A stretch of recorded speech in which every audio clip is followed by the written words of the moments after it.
السلام علیکم جی، میں ہوں اسد عباس اور آپ دیکھ رہے ہیں ڈی ٹی ایم پاکستان۔ آج آپ سے تقریباً 2 مہینے بعد ملاقات ہو رہی ہے۔ کچھ دفتری مصروفیات رہیں، کچھ ذاتی مصروفیات رہیں، جس کی وجہ سے میں ولاگ نہیں کر پایا۔ آج 6 اگست ہے اور گزشتہ روز 5 اگست کا جو دن تھا وہ پاکستان کی تاریخ میں ایک اہمیت کا حامل ہے۔ یہ جہاں پہ ہم پاکستان میں یوم استحصال کشمیر منا رہے ہیں، وہیں پہ کل ایک ایسی ڈیولپمنٹ ہوئی کہ 5 اگست کو ہی پاکستان تحریک انصاف کے جو چیئرمین ہیں عمران خان صاحب، ان کو گرفتار کیا گیا۔ اور چونکہ 24 گھنٹے گزر چکے ہیں، بلکہ اس سے زیادہ ٹائم ہو چکا ہے ان کی گرفتاری کو، تو بہت ساری چیزیں آپ آلریڈی جو ہے وہ یوٹیوب چینلز پہ، آپ اپنے میڈیا پہ دیکھ چکے ہوں گے، تو میں ان چیزوں کو ڈسکس نہیں کروں گا جو آپ نے کل سے سنی کہ ان کی گرفتاری کیسے ہوئی اور انہیں کیوں کر گرفتار کیا گیا، کس کیس میں گرفتار کیا گیا۔ ہم آج بات اس ٹاپک پہ کریں گے جو آپ کو ہمارے جو نام نہاد میڈیا اینکرز ہیں، جو بڑے بڑے نام ہیں، جو سکرینز پہ قابض ہیں پچھلی کئی دہائیوں سے، وہ آپ کو نہیں بتا رہے اور وہ اس طرف نہیں آ رہے کہ عمران خان صاحب کی گرفتاری ہو گئی۔ آپ نے میجورٹی جو ہے، جو ہمارے ایون کے جو ولاگرز ہیں،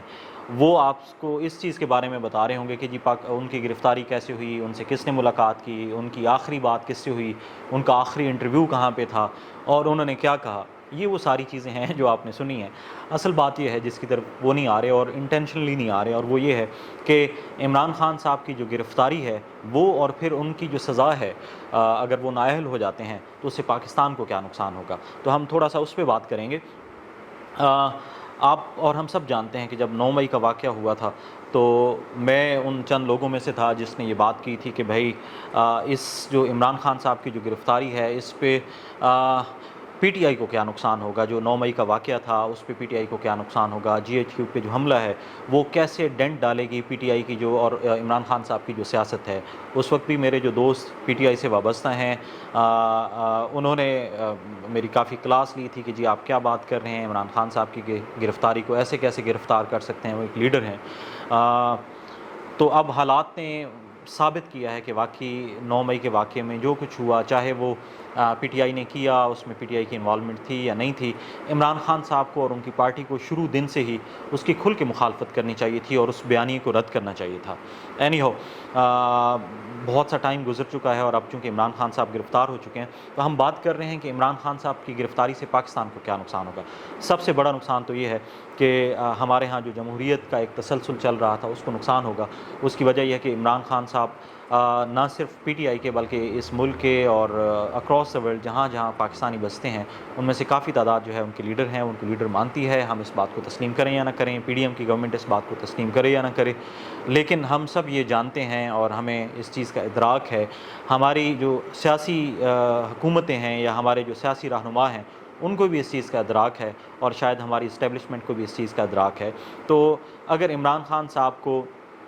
الیکشن میں حصہ نہیں لینے دیا جاتا تو میں سمجھتا ہوں کا جو ووٹر بینک ہے، اور جو خاص کر کے اس ملک کی جو یوتھ ہے، اس ملک کی جو عوام ہے، وہ اس میں ووٹ نہیں ڈالیں گے۔ جو آنے والے الیکشنز ہیں اس میں پی ٹی آئی کے ووٹرز جو ہے وہ اگر حصہ نہیں لیتے تو ہم سب سمجھ سکتے ہیں کہ پاکستان شاید آج سے 10 سال پیچھے چلا جائے گا۔ 2011 میں جب پی ٹی آئی اور عمران خان صاحب نے ایک اچھے ٹرن آؤٹ کے ساتھ وہ قومی سیاست کے دھارے میں شامل ہوئے تھے، گو کہ اس وقت وہ اپوزیشن میں تھے، تو اس کی وجہ سے کافی زیادہ جو ہے وہ ایک آپ کہہ لیں اگر انقلاب کی بات نہیں کرتے تو کم از کم جو ہماری سیاسی جو گہمہ گہمی ہے اس میں ایک نئے دور کا آغاز ہوا، اور انہوں نے وہ جو سلیپنگ ووٹرز تھے، جو سلیپنگ موڈ پہ تھے، ان کو جگایا اور ان کو وہ گھروں سے لے کے اور پولنگ الیکشنز جو الیکشن بوتھس جو ہیں ان تک لے کے آنے میں کامیاب ہوئے۔ تو میرا خیال ہے سب سے بڑا نقصان تو یہ ہوگا کہ اگر آپ کی آبادی کا، آپ کے ملک کا ایک بہت بڑا حصہ 2-2.5 کروڑ لوگ جو ہے اگر وہ اس میں ووٹ نہیں ڈالتے تو میرا خیال ہے کہ یہ اس ملک کے لیے اور اس ملک کی جو جمہوریت ہے اس کے لیے، اس ملک کی جمہوری اقدار کے لیے جو ہے وہ ایک بہت بڑا ڈنٹ ہوگا۔ اس کے ساتھ ساتھ اگر عمران خان صاحب جو ہے وہ الیکشنوں میں حصہ نہیں لیتے تو آبویسلی جو ایک لیول پلینگ فیلڈ ہے وہ شاید اس میں، اگر ہم بات کرتے ہیں کہ پچھلی دفعہ عمران خان صاحب جو ہے وہ نواز شریف صاحب جو ہے ان کو حصہ نہیں لینے دیا گیا، اور اس دفعہ اگر عمران خان صاحب کو نہیں لینے دیا جاتا تو آبویسلی وہ جو ایک لیول پلینگ فیلڈ ہے، اور جو اگین جو جمہوریت ہے پاکستان میں، جس کی کافی عرصے سے یہ بات ہو رہی ہے کہ ملک میں ایک مضبوط جمہوریت ہونی چاہیے، تو شاید ہم اس جو جمہوری حکومت ہے اور ایک جو مضبوط جمہوریت ہے اس کا قیام سٹل ایک خواب رہے۔ اور اگر ملک میں جمہوریت نہیں ہوگی تو آبویسلی ہمارے جو جمہوری ادارے ہیں وہ کمزور ہوں گے، ہمارا الٹیمیٹلی جو ہے وہ نظام حکومت جو ہے اور جو سیاسی نظام ہے وہ کمزور ہوگا۔ تو میرا خیال ہے کہ یہ سب سے بڑی جو دو باتیں ہیں اس میں ہمیں بات کرنے کی ضرورت ہے۔ ہم اگر ابھی تک کی دیکھیں جو موجودہ حکومت ہے جو چند دن کے مہمان رہ گئی ہے، اس کی کارکردگی بھی دیکھیں جو پچھلے 9 مہینے کی ہے، تو اس میں شاید جو سب سے زیادہ زور ہے وہ ڈالا گیا کہ کہیں کسی نہ کسی طریقے سے جو ہے وہ پی ٹی آئی کی حکومت کو اور عمران خان صاحب کو جو ہے وہ جو آنے والے الیکشنز ہیں ان کی پارٹی کو الیکشن سے آؤٹ کیا جائے، اور وہ کر دکھایا گیا، جیسے تیسے کیا گیا، وہ آپ اور ہم سب جانتے ہیں۔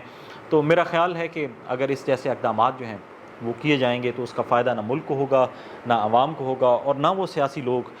جو شاید کل کے دن عمران خان صاحب کی نااہلی کے بعد مٹھائیاں بانٹ رہے تھے اس کو ہوگا۔ ہمیں یاد رکھنا چاہیے کہ یہ ایک میوزک چیئر ہے، کبھی آج اس پہ جیسے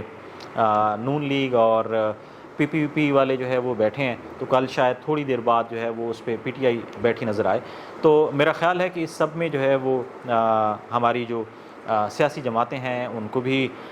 ہوش کے ناخن لینے چاہیے، اور اس کے ساتھ ساتھ جو ہماری اسٹیبلشمنٹ ہے، میں نے اپنے آخری بلاگ میں جو 9 مئی کے بعد تھا اس میں بھی کہا تھا کہ جو آرمی چیف ہیں ان کو اپنا کردار ادا کرنا چاہیے۔ میں اب پھر اپنے اسی عزم کا اعادہ کر رہا ہوں اور اپنی اسی بات کو دہرا رہا ہوں کہ سارے سینیریو میں جو آرمی چیف ہیں ان کا ایک رول بنتا ہے، ان کا ایک قومی رول بنتا ہے۔ وہ جہاں پہ حکومت کے ساتھ جو ابھی چند دنوں کی مہمان جو حکومت ہے اس کے ساتھ کئی ایسے مواقع پہ ان کے ساتھ ان کے شانہ بشانہ نظر آئے، انہیں چاہیے کہ وہ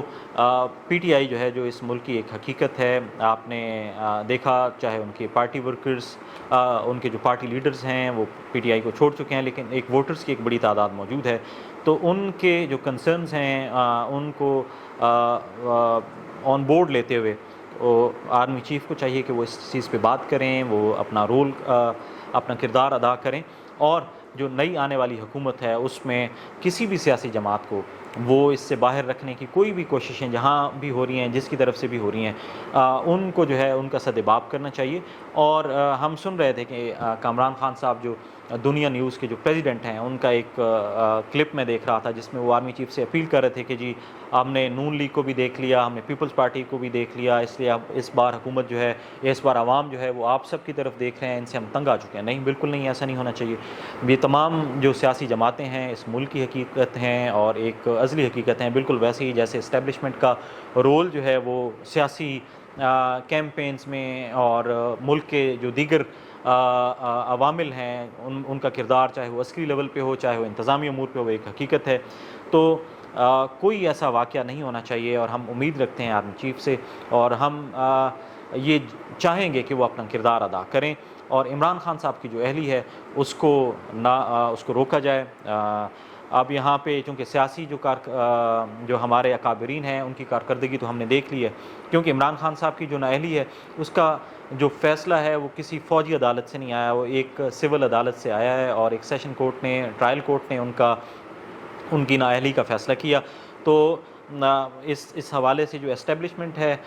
وہ مبارکباد کی مستحق ہے کہ ان کے دامن پہ یہ داغ نہیں ہے کہ ایک پاکستان کے ایک جو فارمر پرائم منسٹر ہیں ان کو نااہل کیا گیا۔ اگین یہ داغ بھی جو ہے وہ ہماری عدلیہ کی طرف بھی جاتا ہے۔ تو یہاں پہ تمام جو اسٹیک ہولڈرز ہیں اس میں جہاں پہ آرمی چیف ہیں وہیں پہ اس ملک کی عدلیہ بھی ہے، انہیں چاہیے کہ وہ in the better interest of in the longer interest of the country, Pakistan کے مفاد میں ایسے فیصلے کریں اور ایسے فیصلوں کو ان کی پذیرائی کریں کہ جس میں تمام جو جمہوری قوتیں ہیں اس ملک کی بشمول پی ٹی آئی، بشمول عمران خان صاحب، ان کو الیکشنز میں حصہ لینے کا موقع دیا جائے، اور ایک ایسی راہ ہموار کی جائے کہ جس میں اس ملک کو جو ہے جو اس کا جو سفر جو ابتری کی طرف مسلسل جو ہے وہ ہم ہر نئے آنے والے دن کے ساتھ بجائے آگے بڑھنے کے ہم پیچھے جا رہے ہیں، تو اس قسم کے فیصلوں سے کو فل سٹاپ لگانا چاہیے، اور قومی اتفاق رائے سے ایسے فیصلے کرنے چاہیے کہ جس کی وجہ سے یہ ملک آگے بڑھ سکے اور ہم جو مسلسل ابتری کا سفر ہے اس سے باہر آ سکیں. تو اگین میں کہوں گا کہ اس میں جو آرمی چیف ہیں ان کا بہت بڑا رول ہے, وہ اس میں رول ادا کر سکتے ہیں, اور دوسری پارٹیز بشمول PPP اور نون لیگ اس میں بھی تاہم ابھی تک کچھ ایسے لوگ موجود ہیں جو جمہوریت کی بات کرتے ہیں, جو جمہوری اقدار پہ یقین رکھتے ہیں, اور ان کو بھی چاہیے کہ وہ آواز اٹھائیں اور اس قسم کے کسی فیصلے میں. اب کل کو سپریم کورٹ میں عمران خان صاحب کا جو فیصلہ ہے, PTI نے کہا ہے کہ وہ اس کو وہاں پہ چیلنج کریں گے اور ساتھ ایک اپلیکیشن بھی دیں گے, اپیل کریں گے وہ اس فیصلے کے خلاف جو ٹرائل کورٹ میں آیا ہے. ہم سب نے یہ باتیں سن لی ہیں کہ وہ جو ہمایوں دلاور صاحب ہیں وہ یہ فیصلہ سنانے کے بعد شاید روانہ ہو چکے ہیں انگلینڈ. تو آپ سب یہ دیکھیں کہ ایک ایسے شخص کو ہم نے اس سے پہلے بھی بات کی کہ اگر کیس بہت ویلڈ بھی تھا, لیکن اس کو جس طریقے سے ڈیل کیا گیا ہے ان جج صاحبان کی طرف سے اور اس پہ جو ورڈکٹس دی گئی ہیں وہ بڑی کنٹروورشل ہیں. تو ایسی کنٹروورشل ورڈکٹس کی بنا پہ اگر ایک پاکستان کی دوسری بڑی جماعت جو ہے اس کو اس کے چیئرمین کو جو ہے وہ اگر آپ الیکشن سے باہر کرتے ہیں, اور ایک جو پرسنل وینڈیٹا ہے, جو ذاتی دشمنی ہے, اور عمران جیسے کہ وہ مریم نواز صاحبہ کہتی ہیں کہ قانون کے جو دو پلڑے ہیں وہ برابر ہوں گے تو اس کے بعد ہی الیکشنز ہوں گے. اگر آپ نے اس کو برابر کرنے کے لیے عمران خان صاحب کو نااہل کر دیا اور ان کی نااہلی کو برقرار رکھا, تو شاید پھر ہمارا جو سفر ہے 2023 میں جہاں ہم کھڑے ہیں وہ ہم 2023 میں نہ کھڑے ہوں, شاید 2011 میں یا اس سے بھی پیچھے چلے جائیں. تو اگین اس پلیٹ فارم سے ارباب اقتدار جتنے بھی ہیں, پولیٹیکل لیڈرشپ جو ہے ہماری, جو ہماری اسٹیبلشمنٹ ہے, ہمارے جو آرمی چیف ہیں, ان سب کو چاہیے کہ وہ مل بیٹھ کے ملک کے لیے سوچیں, پاکستان کے لیے سوچیں, بلیم گیم میں نہ جائیں, اور پاکستان کے اور اس ملک کے عوام کی بہتر مستقبل کے لیے, اس ملک کے عوام کی بہتر ترقی کے لیے مل کے فیصلے کریں, اور بحیثیت قوم ایک ایسے ڈیسیجن پہ آئیں, ایک ایسا انوائرمنٹ جو ہے وہ پروان چڑھائیں کہ جس پہ ہم سب کہہ سکیں کہ ہاں پاکستان واقعی ہم نے اپنی غلطیوں سے سبق سیکھا ہے, چاہے عمران خان صاحب ہوں, چاہے نواز شریف صاحب ہوں, چاہے کوئی اور ہوں, اور مل کے اس ملک کو آگے بڑھانے کے لیے اپنا کردار ادا کریں. فی امان اللہ.